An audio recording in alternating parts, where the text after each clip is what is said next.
악랄한 과거사를 깨끗이 정리하고 넘어가지 않는 나라는 저럴 수밖에 없다. 무슨 야비한 짓을 해도, 심지어 살인을 해도 거짓말로 잡아대면 그냥 넘어가더라란 인식이 머리에 박혀 계속 잘못을 저지르게 된다. 일본 정부와 언론이 아무리 아니라고 우겨도 점점 세계화가 되면서 과거사는 계속 드러나게 마련이고, 그래서 진실을 알게 된 일본의 젊은이들이 참아 반기는 들지 못하고 어른들을 따라하게 되면서 일본은 계속 저딴 나라가 될 수밖에 없다. 안녕하세요. 다음은 기사 내용입니다. 한국에게 5억 원도 못 주겠다던 미쓰비시가 갑자기 몰락 위기에 처해 화제가 되고 있습니다. 엄청난 조작 사건이 잇따라 발생하고 있는 것인데, 이로 인한 문제가 어마어마해 전 세계의 비판이 쏟아지고 있는 상태입니다. 미쓰비시의 조작과 부정의 역사는 조선인 강제노역 시점으로 거슬러 올라갈 수 있습니다. 군함도라고 불리는 하시마 섬은 미쓰비시가 운영하던 탄광입니다. 그곳에서 조선인들은 안전장비도 없이 가장 위험한 1km까지 내려가 석탄을 캐야 했습니다. 가스와 더위는 대단했고 바닷물이 떨어져 살이 진 모르는 일도 다반사였습니다. 지난해 9월 한국 법원은 강제 노역자를 위해 미쓰비시 중공업의 채권 5억 원 상당을 압류해 매각을 결정했지만, 미쓰비시 측은 최근에도 명령에 불복하며 재항고를 이어오고 있습니다. 강제 노역이 없었다고 부인하면서 조작된 서류를 내밀고 있는 것입니다. 이를 본 일본인들 또한 크게 동조하며 조작은 없었다고 아우성을 치고 있습니다. 하지만 이들의 조작과 부정은 현재 시점에서도 곳곳에서 나타나 스스로의 몰락을 부추기고 있습니다. 21일 일본 언론들은 미쓰비시 전기의 변압기 조작 사건을 대서특필했습니다. 1982년부터 현재까지 40년간 허위 성능 시험을 한 제품을 일본 국내외 발전소나 변전소 등에 총 3,384대나 납품했다는 것입니다. 철도 변전소뿐 아니라 원자력 발전소에도 납품된 것이 확인돼 안전 우려가 커지고 있습니다. 규정 전압을 견딜 수 있는지를 확인하는 조사에서 기준보다 낮은 전압으로 테스트를 했지만 성적서에는 정상 규격의 전압값을 기재하는 수법을 쓴 것으로 나타났습니다. 그 밖에도 온도 상승을 조사하는 시험 등에서도 부정이 발견됐습니다. 규정보다 높은 온도까지 올라갔는데 성적서에는 한도 내에 허위 수치를 적어낸 것입니다. 변압기가 대형인데다 고액인 것이 대다수라 교환도 쉽지 않은 상태입니다. 일본 정부는 문제가 된 곳이 너무나 많아 구체적인 납품처는 밝히지 못하고 있습니다. 해당 뉴스를 본 일본인들은 기사마다 수백 건의 댓글을 달며 분통을 터뜨리고 있습니다. 일부 반응을 보면 천하의 미쓰비시가 뭐하는 짓이야. 차도, 조선도, 비행기도 어쩔 수 없군. 이것이 일본 기업의 실태, 일제는 우수하다는 것은 일본인의 환상입니다. 여객선, 비행기, 차, 전기 제품도 안 되고 슬퍼. 미쓰비시는 일본을 대표하는 기업으로 강했으면 했었는데 40년이라니 무섭다. 천하의 미쓰비시뿐 아니라 히노 자동차도 그렇고, 이런 뉴스가 세계에 확산돼 일본은 안 되는 나라로 낙인 찍히게 하지 마라. 그런데 변압기 문제가 심각한 것은 미쓰비시가 납품했던 비상발전기 또한 지난해 대규모 불량이 발각됐었기 때문입니다. 변압기가 잘못돼 정전이 됐을 경우 비상용 발전기를 돌려야 하는데 이것도 불량이었던 것입니다. 2001년부터 10년간 제작된 기종에서는 단선된 사례가 41대나 확인됐고, 2016년까지 제조된 다른 기종에서는 콘덴서가 잘못 장착되어 있었습니다. 지금까지는 신고가 들어왔을 때 현장에서 그때그때 대응하는 방법으로 눈속임을 했지만, 시간이 지나면서 발생 건수가 급격히 늘어나 도저히 숨길 수 없는 상황이 된 것입니다. 이는 노인복지시설이나 병원 등에도 납품이 된 상태라 우려는 더욱 커지고 있습니다.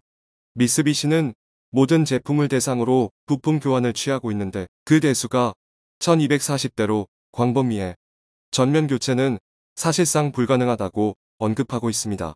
미쓰비시는 철도 차량 관련 부정검사가 발각돼 지난해 7월부터 조사를 받고 있었습니다. 해당 제품은 일본 신칸센과 통근열차 등 자국 내에서 사용됐을 뿐 아니라 뉴욕 등 해외 15개국에 납품이 됐기에 전 세계적 파장을 낳기도 했습니다. 이에 대한 책임으로 사장과 회장이 사임하는 등 상당한 이슈가 된 바 있습니다. 그럼에도 변압기 부정행위가 현재까지 이어져 왔다는 점에서 절대 변하지 않는 충격적인 관리 실태를 또다시 확인시켰다는 설명입니다. 미쓰비시가 만드는 제품은 잦은 사건 사고를 일으키고 있습니다. 자동차, 조선, 항공기 등 육해공 모두에서 나타나는 현상입니다. 2016년에도 자동차 연비를 조작한 것이 드러나 사장과 회장이 동반 사퇴한 적이 있습니다. 미쓰비시가 만든 컨테이너선은 바다에서 두동강이 나 조선업의 몰락을 가져오기도 했습니다. 세상에서 가장 강력한 일본 철강을 사용했다고 했지만 그것마저 허위였던 것입니다. 게다가 크루즈선 사업에도 참여했다가 엄청난 손실을 보기도 했습니다. 2011년 카니발로부터 초대형 크루즈선 2척을 수주했지만 한 척에서만 2조 6천억 원의 손실을 기록한 채 2016년 인도를 했던 것입니다.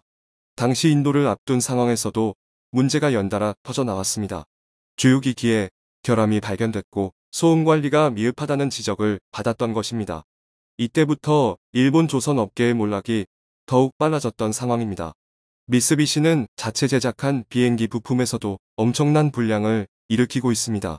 일본 부품사들은 보잉 항공기 부품의 35% 정도를 담당하고 있었습니다. 주축 날개는 미쓰비시 중공업이 납품했으며 IHI는 엔진 부품, 탄소섬유복합재는 도레이 등이 제작해왔던 것입니다. 그들은 보잉 787기를 일본 항공기술의 결정체라며 자부해왔습니다.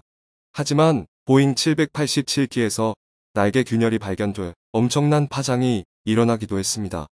해당 날개는 미쓰비시 중공업이 제작한 것으로 제조 공정을 바꾼 이후 문제가 터진 것입니다. 작년 초에도 보잉 여객기에서 기체 부품이 떨어져 나가 엔진이 불타오르는 사건이 발생했습니다. 일본이 납품한 부품 등이 쉽게 떨어져 나가는 것이 문제였던 것입니다. 결국 미쓰비시 계열사 3곳이 품질 데이터를 조작한 제품을 거래처 270곳에 납품한 사실이 드러났고 보잉과 에어버스는 자체 조사에 착수해 문제점을 찾아내기도 했습니다. 작년 미쓰비시 중공업의 순이익은 53%가 감소했었는데 미국 보잉이 항공기 부품 발주를 줄여버린 데다 스페이스제트 손실이 추가됐기 때문입니다. 미쓰비시는 2008년 90석 규모의 제트 여객기 개발에 뛰어든 적이 있습니다. 일본 정부와 미쓰비시 등이 11조 4천억 원을 쏟아 부은 사업이었습니다. 그로부터 7년 후인 2015년 첫 비행에 성공했을 때만 해도 그들은 상당히 감격스러워했습니다. 당초 첫 비행을 2011년 실시할 예정이었지만 총 5회가 연기되며 가까스로 시험 비행에 성공했기 때문입니다. 당시 약 1시간 반 정도 시험 비행을 하며 아무 문제가 없는 듯 보이기도 했습니다. 그 후 미쓰비시는 일본과 미국에서 총 2,500시간의 비행 시험을 반복해 안전성을 확인한 후 상업 비행의 전제가 되는 형식 증명을 취득하려 했던 상황입니다. 미쓰비시는 20년간 2,500대 수주를 목표로 한 상태였습니다. 투자금을 회수하기 위해서는 약 1,500기 정도를 팔아야 했기에 이윤까지 생각해 책정한 수치였던 것입니다. 하지만 미쓰비시의 부품 문제는 금방 드러났고 잦은 결함으로 중도에 포기하는 사태를 맞았습니다.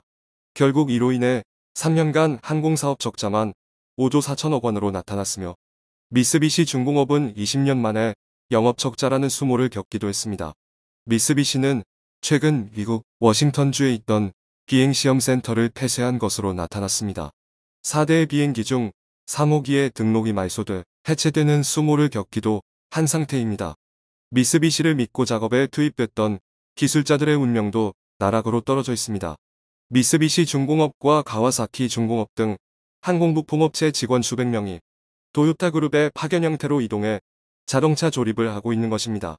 이런 상황에 미쓰비시는 황당한 결정을 했습니다. 22일 미쓰비시가 항공기 엔진 부품 제조 공장을 확장하겠다고 발표한 것입니다. 나가사키 등에서 항공기용 엔진 연소기와 케이스를 만들고 있었는데 2024년까지 공장을 확장해 항공사들에게 납품을 하겠다는 계획을 세운 것입니다. 이를 본 일본인들은 어차피 또 위장하는 것 아니야. 미쓰비시니까 신용할 수 없다. 이런 반응을 보이고 있습니다. 미쓰비시 항공기의 총 부채는 5천억 엔이 넘어 더 이상 자금을 투입할 수도 없는 상태인데 무리한 사업 확장이 몰락을 가속화시킬 것이란 분석입니다. 미쓰비시는 전투기 개발 사업에서도 부실을 드러내고 있습니다. 일본은 2차 대전 초기 미국을 압도했던 제로센 전투기에 대한 환상을 현재도 가지고 있습니다. 제로센 전투기는 미쓰비시가 만들었고 이를 바탕으로 쭉 전투기 개발을 해오고 있는 상황입니다. 2000년 출시됐던 F2 전투기는 일본 자위대 내부에서도 순수 국산화와 미국과의 공동개발이 첨예하게 대립했던 기종입니다. 하지만 예산 및 기술적 한계로 F-16 전투기를 모태로 공동개발이 추진된 바 있습니다.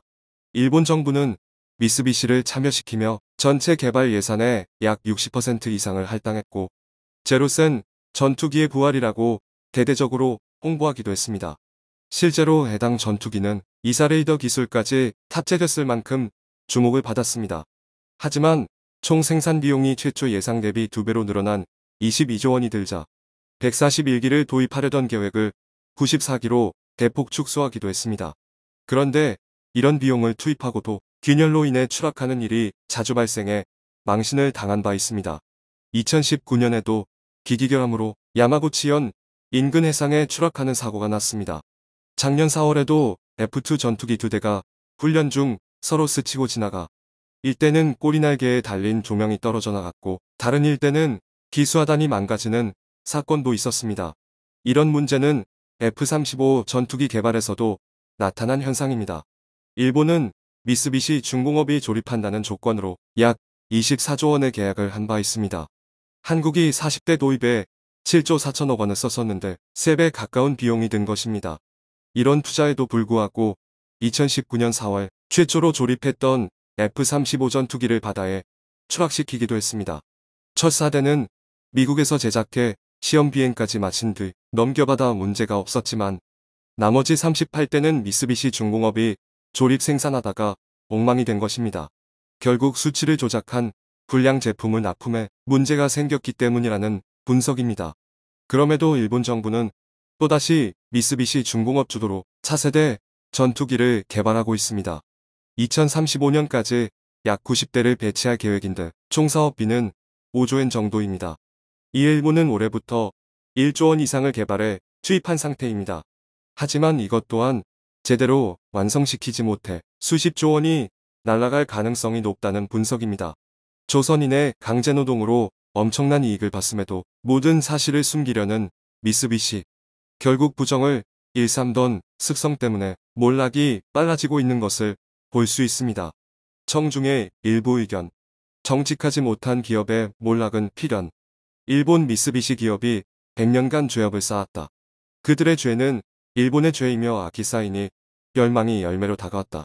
전범 기업은 죄다 망해야 하고 그 관계자는 업보에 파멸을 맞는 게 정답이다. 다만 그게 언제냐일 뿐 결국엔 비참해진다는 거 피할 수가 없다. 섬나라가 사고방식을 고치고 잘못을 뉘우치고 잘못을 인정해야지. 그냥 이대로 거짓과 조작으로 온갖 짓을 한다면 이대로 잘 가시길. 뇌물과 비리로 시작한 기업은 부실이라는 상품을 만들고 그 결과는 나라의 세금으로 변주한다. 미쓰비시를 벌하면 뭐해 결국은 국민의 세금으로 대처하는데 그래서 법이 중요한 거야. 처먹은 놈이 낮은 놈이나 다 같이 한 푼도 남김없이 직계가족은 물론 8촌까지 변주하게 만들어야 돼. 다음은 기사 내용입니다.